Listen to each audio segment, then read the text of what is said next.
Hello, everybody, and welcome to Hope TV. We're so excited that you're here, and it's a pleasure and a privilege you've tuned in.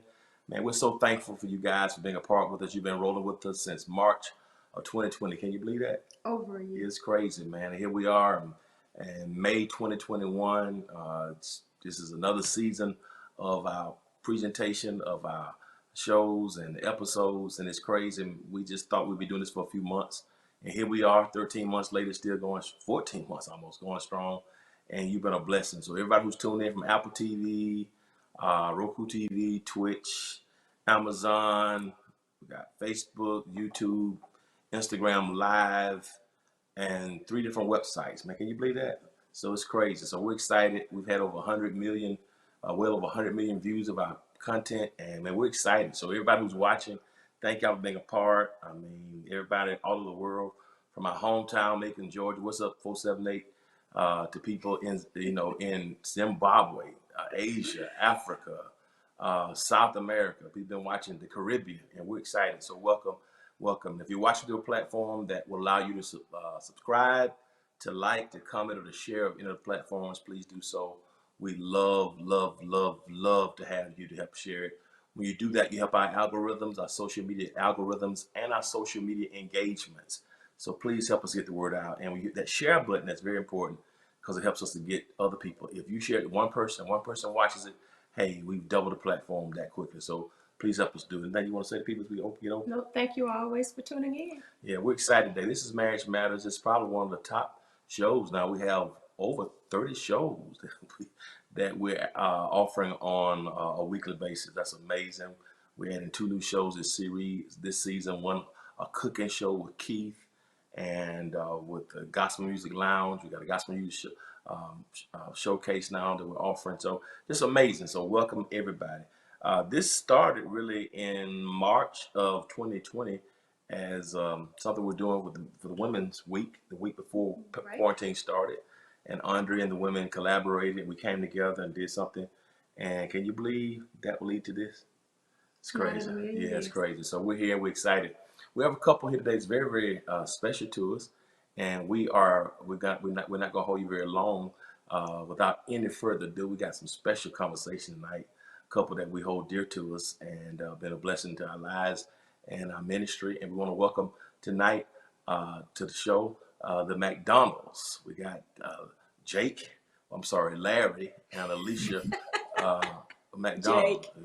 What's up, fam? How y'all doing? Hey, how y'all doing? Hey. Yeah, welcome. Glad to have y'all. Good to see y'all. I hadn't seen you in a while. No pandemic got us shut down, but good to see y'all.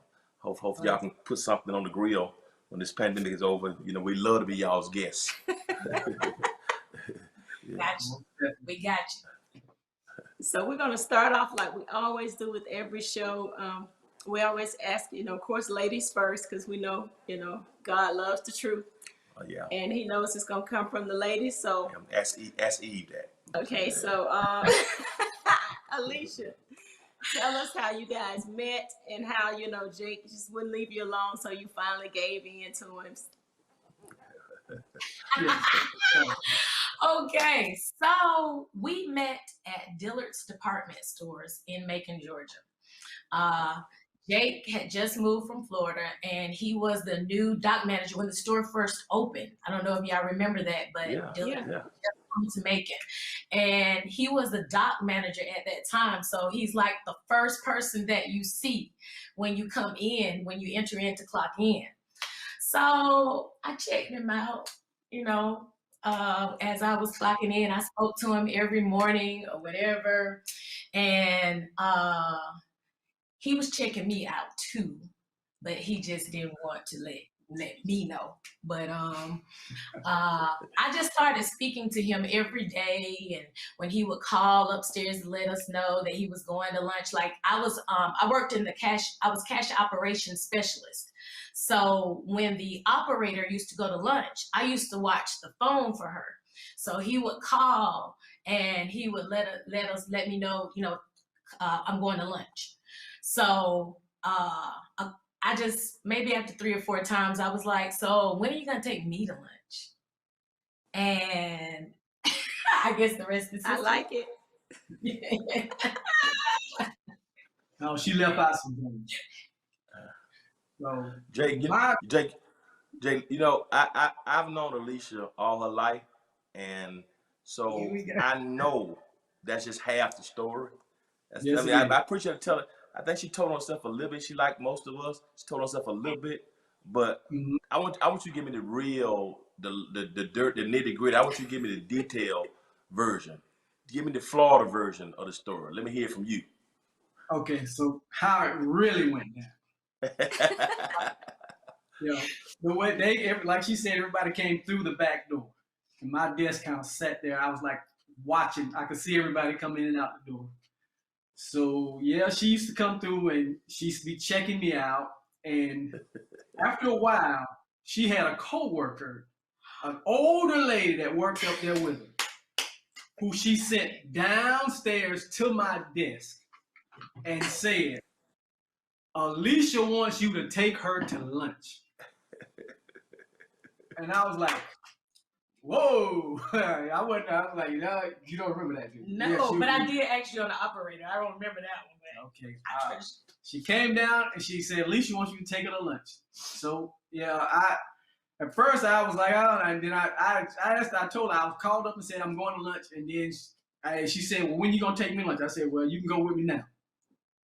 And so we went to this Mexican restaurant that was down the street from the mall. Go on and tell it. You know you want to tell it. Go on and tell it. I guess she wasn't used to going into an authentic Mexican restaurant. So she ordered a taco salad. She thought she was getting a taco salad from Taco Bell. So I had to explain to her this is a real Mexican food here. So yeah, because she couldn't eat none of it. But after that, it just grew from there. She just, even the store manager knew. He was like, ooh, I think Alicia has something for you. She has her eye on you. So I was like, oh, no, I'm good.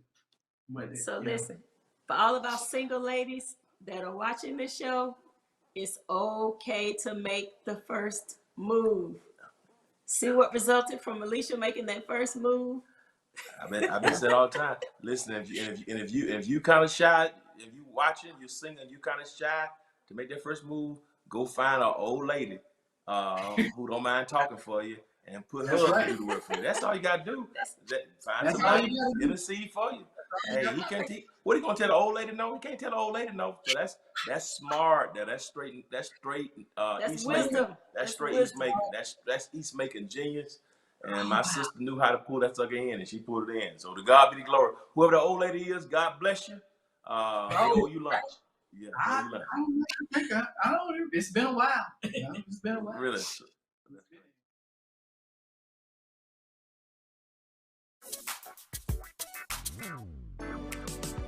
What you're looking for, you can find it here on the whole TV. What you're looking for, what you're looking for, you can find it here on the whole TV. What you're looking for, welcome to the whole TV. Hey, Dad. I need your help asking Jessica to prom. Of course. Love is like the ocean. You have to tread the Oh, waters. Dad, that's not the kind of help I needed. Hey, Jessica. Will you go to prom with me? Yes. You don't have to be perfect to be a perfect parent. Thousands of teens in foster care can't wait to share their first with you. a lot of times it's easy to attach your identity to something you do or somewhere you work because you don't like who you are.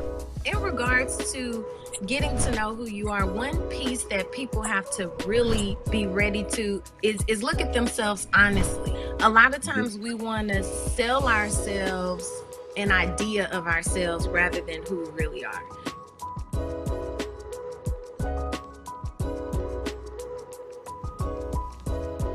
How long did you all date before you got married? What it was, because I know I was in Macon for a year, and then I went back to Florida. So I was in, almost 4 years. it was about 4 years. Almost 4 Because years. I was I was in Macon for like a year and a half, a year and a half, a little over a year, and then I transferred and I went down to Macon to open up another store. Went down, not Macon, but Orlando.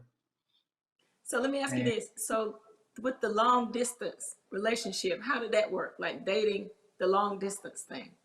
She was glad to get on that road to come see me. I couldn't keep up. We flew. I flew Yeah. a lot too. Yeah. Yeah. I was kind of in a new part of Orlando, Oviedo. It was just starting to grow. It wasn't much out there, so. But I think we would come about maybe once a month, or once. Yeah, we would. Something like that, because I was. I would come or he would come at least once a month. Okay. So y'all was serious. So by the time you moved to Florida, y'all were pretty serious. By the time you moved back to Florida. Yeah. That's great. Yeah, So Jake, how did you know? How did you know she was the one? actually, I didn't. It just kind of. I learned a long time ago. Somebody told me when you're looking for it, you ain't gonna find it. So I was looking a long time. So because I hadn't seen it a long time, and then I just decided to stop looking.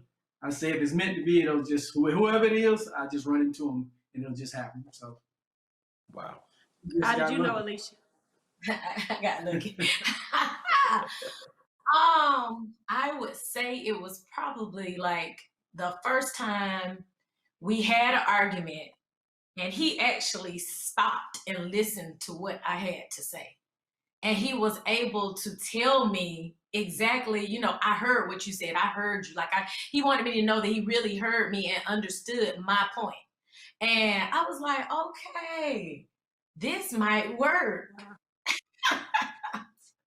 That's good. That's crazy. That's great. That's great. Man. So let me ask you this, Alicia. Now, okay, he has two. I want to talk about your childhood. It's like how you grew up. Yeah. I know a lot of your story, Alicia, but tell us, how you grew up, your parents, how you were raised, and then we'll go to Jake. Okay, so I am the eldest of three girls. We were brought up in the church.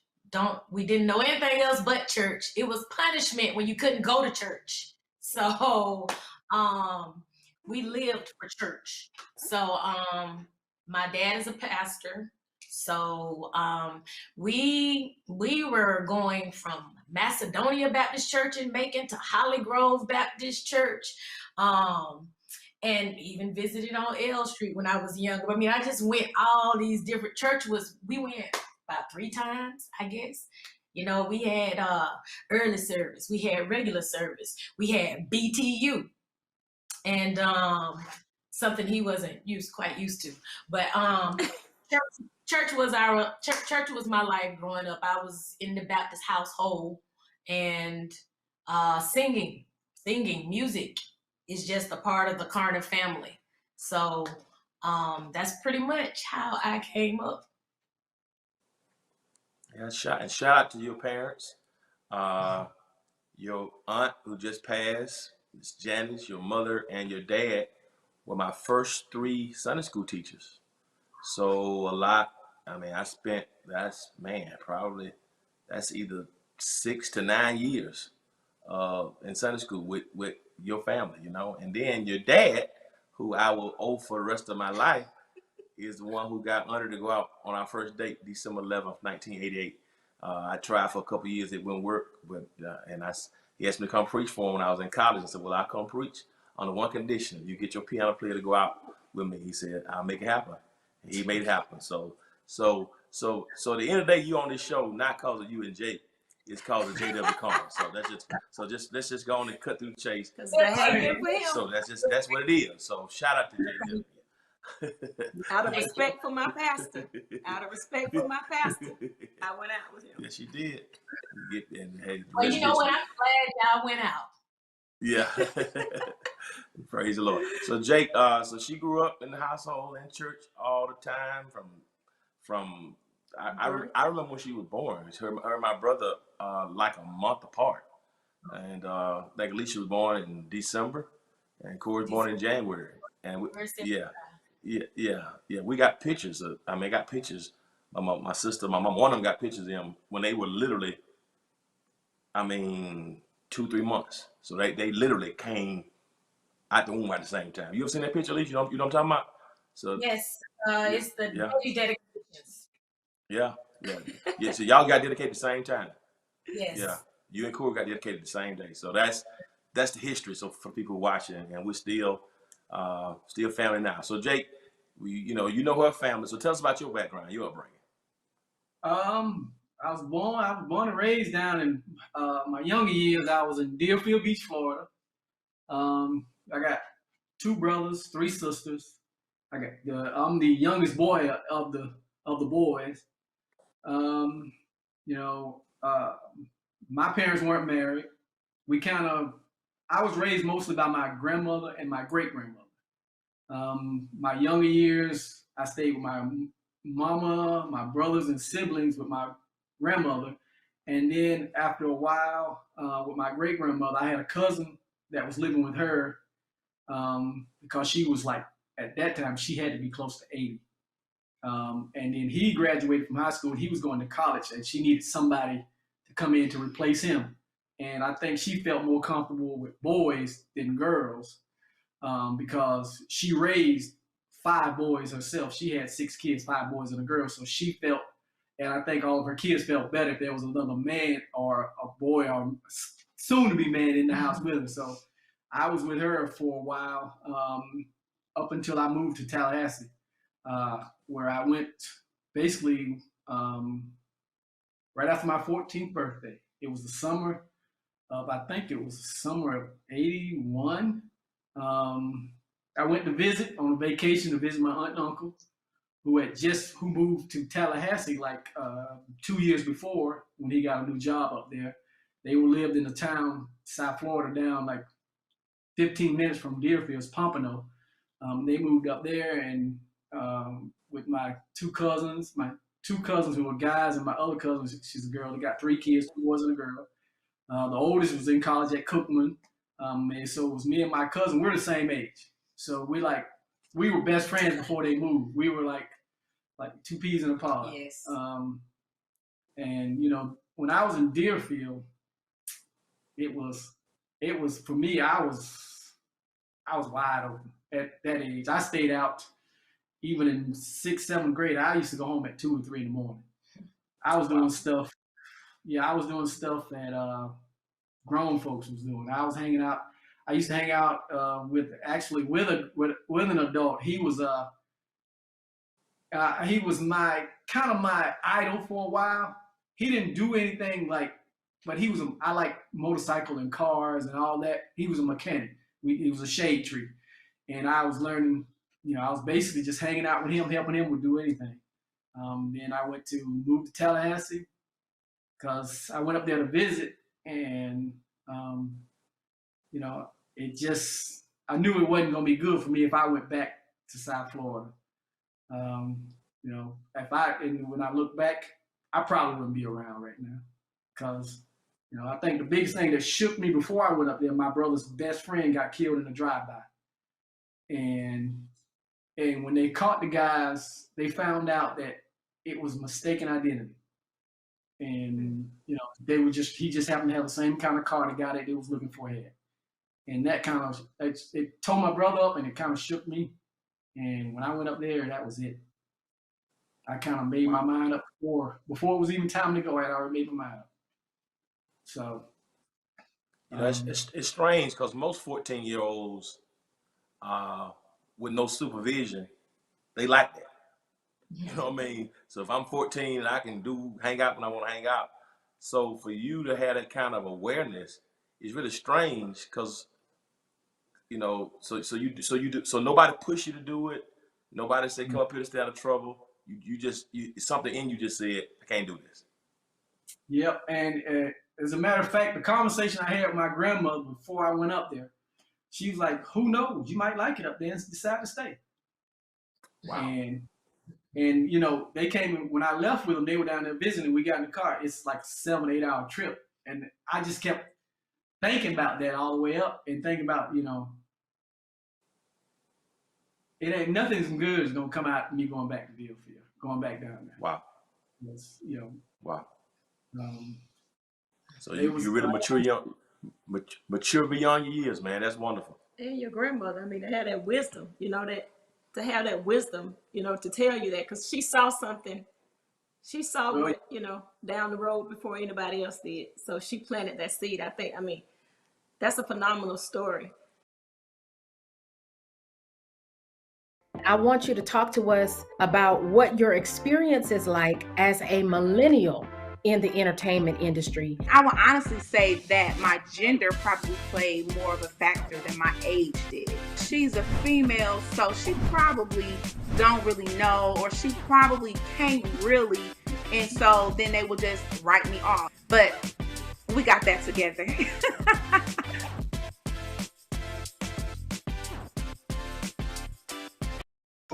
This is the story of a boy who is very sensitive to lights and sounds. So he built secret hiding places where nothing could get in. The boy didn't like looking people in the eye. It made him feel uncomfortable. One day, he found out he had something called autism. His family got him help, and slowly, he learned how to live with it better.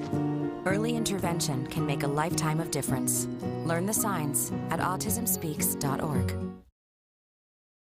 These movements like COVID, BLM, how do you think it's affected the Black dollar? It's affected the Black dollar, especially with COVID-19, where so many people have lost their jobs. And I don't think people knew to the extent of the loss it was going to be. It's a bit devastating, but I don't say it's the end of the world. I definitely try to help people get on the right track so when the next COVID comes, you're together.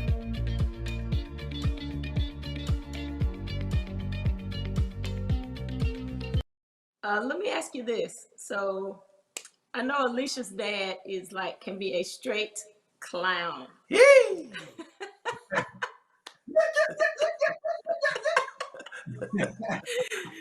So, Jake, how was it when she took you home and you go into the Carter family? How did they take to you? How did that initial meeting or the initial relationship, how did that go? The first time I met the family, they invited me over for dinner. When I pulled up, Jennifer was riding her bike in the front of the thing, and she ran to me and said, "Hi, my name is Jennifer. I'm the baby." And then I went in. Her dad, he kind of accepted me right off. It was like we were almost like we already knew each other. But Mama. Yeah, I tease her till this day. I say, you ain't even like me when you first met me. I tell her that right to this day. And she just say, no, that ain't true. That ain't true. I say, yes, it is. Yes, it is. That's the weirdest. That's the weirdest thing to me. That's so weird to me because she is like the sweetest, most it's quiet. like an angel, like the most. Is you a demon? No, yeah. Well, the thing. You know how you you can pick up, you can sense something. Yeah, you just, his vibe was, oh yeah, I might have me a son-in-law. Her vibe was, I don't know about this one right here. So what do you think it was? What do you think it was? Maybe it could have been the age difference. She probably, because I was at that time, I was 30 something and you were 20, 24. So, and I guess she felt that I had been out there and I experienced much more than the church girl right here. So, I don't know, and that she really don't know if Alicia could actually trust me. Was there a trust? Would she know enough about to trust me, or what kind of person I was, or who I was, and all that? Because in Macon, I didn't have any relatives up here. This way, my closest relatives were in Atlanta, and it was just aunt and uncle that lived up there. So I really didn't know. I had a friend who lived in Atlanta, and that was pretty much everybody I knew in Georgia. So. But now you and Mama. Yeah. Now. Yeah. What you think it was, Alicia? Well, at first, I think they thought that he was imaginary because, like I told them about him and everything, and when I told them, he still didn't come around yet. He didn't come around. So they were like, I think her main thing was like, yeah, we heard about you, but you never came. That was part of it. And then maybe the age difference. But once he won over my grandmother, I think my mama and Auntie Janice and everybody, like now, like they'll take Jake before they take me. Can't do no wrong. He can do no wrong. That's good. So how was it when you met his family?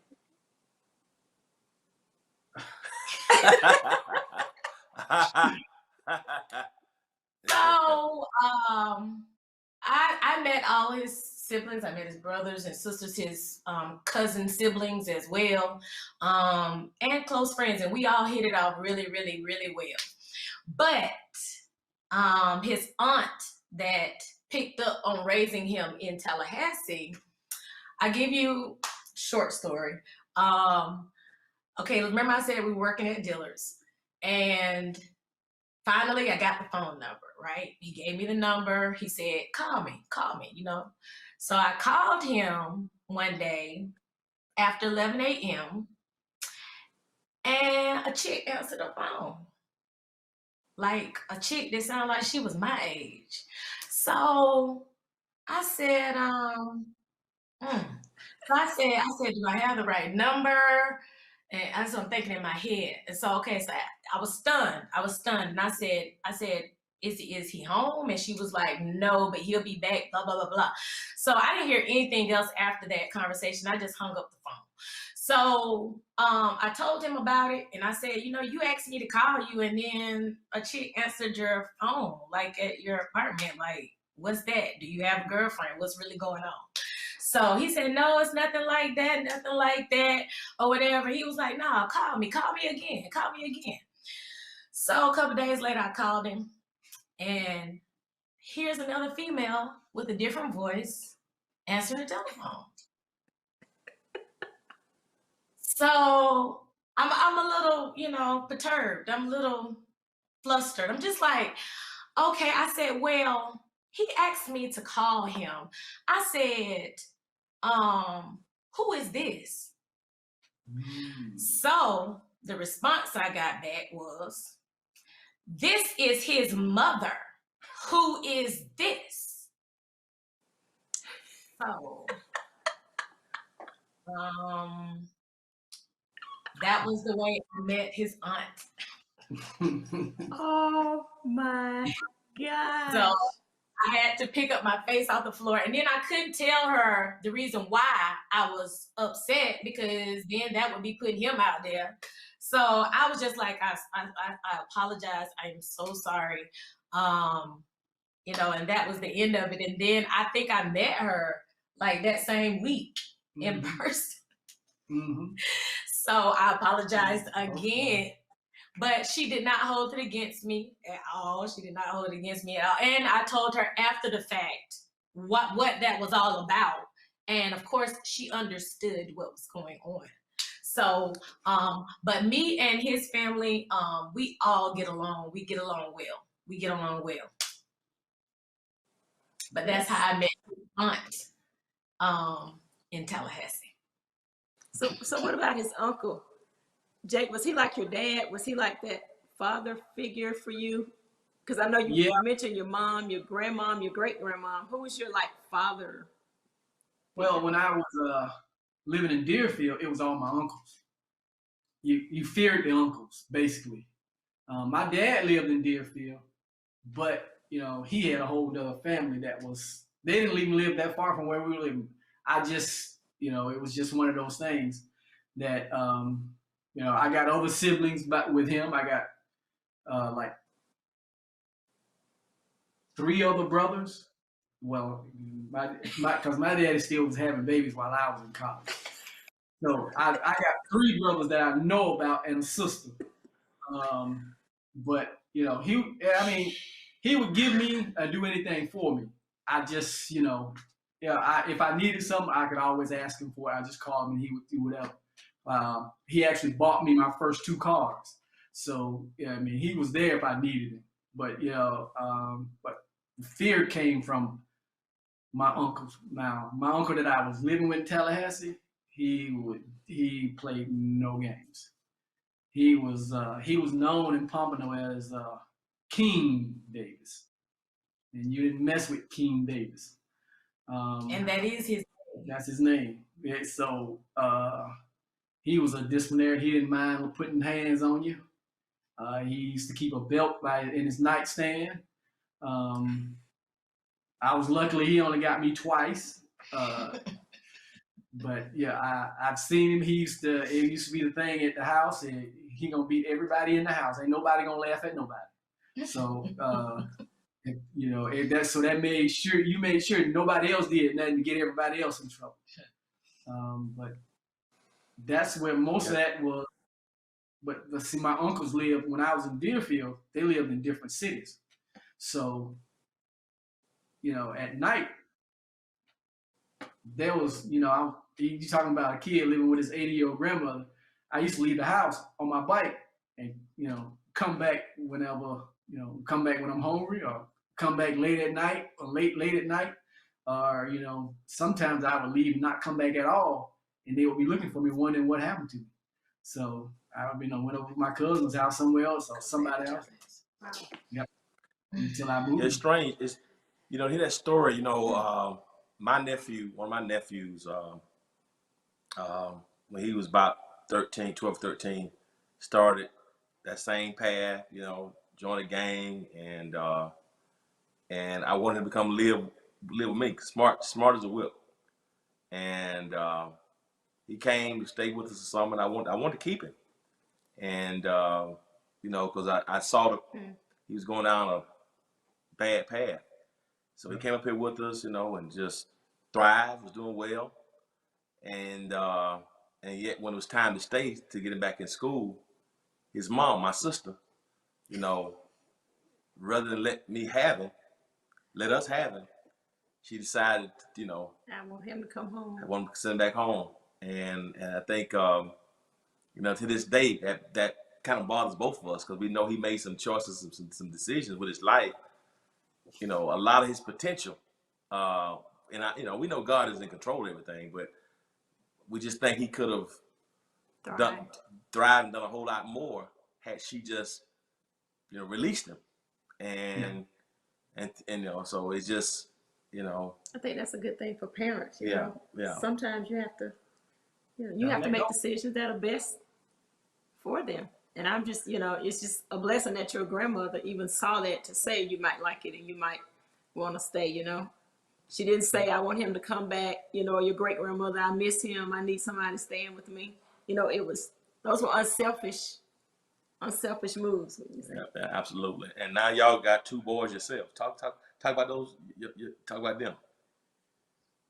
Well, you got Connor, he's 12, and Caden, he's 7.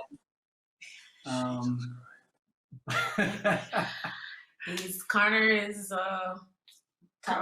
as tall as you now. He's about, he's maybe 2 inches shorter than me now. He's almost like, we almost eye to eye. Everybody's past me. Yeah. Wow. It didn't take much. Yeah, it sure Wow. did. Yeah. 12 and 7. Wow. Did y'all ever want any girls? No, it couldn't be like another one of me, and we would be able to live. It wouldn't be. I feel you. I feel you. You know, it's been a great conversation. When you think about it, you kind of see a common thread in both stories. You know, it's like, Jake, your great grandmother at 80 had to release you so you could thrive and become and be around something new. If not, you wouldn't be where you are. And Alicia, your mother, that's unbelievable to me. That Miss Connor, but loving her daughters, loving her daughters. But she had to release you so you can enjoy the relationship that you have now with your husband. So what would y'all say to parents now? There's a parent who's watching right now who their daughter, son is getting ready to get married or something, or move out of town. What kind of advice, what would you say to those parents who can't let go? I think we out of time already. I can't believe we out of time. But I want y'all to give a word, and I need y'all to come back next week because I didn't get to have the question. So we're gonna close out with this one. What kind of advice would you give to the parents, who are in the shoes you were in, Alicia, when you met Jake, when you were, leaving Deerfield to go to Tallahassee? What kind of advice would you give to the parents about releasing their children so they can be what they got to be? What would you say to them? I would say that, especially once, in my situation, once the child gets to a certain age where they know right from wrong and they can make their own decisions, because in the end, I think for my mom, what it was she has to live that life and I have to live mine. I can't live her life for her. So I think that was one thing that helped her to release me, was basically like, I need you to just go and be happy. And that's pretty much what I would encourage them, that, once they know right from wrong, you got to release them and let them make their own mistakes. You got to, and let them make their own choices, because some of those choices will turn out to be good decisions. So you just have to let them live their lives. That's good. Jake, what'd you say? For me, I would think the parents need to think what's best for that child. Don't think about, oh, I'm losing my baby. I'm not going to see my baby.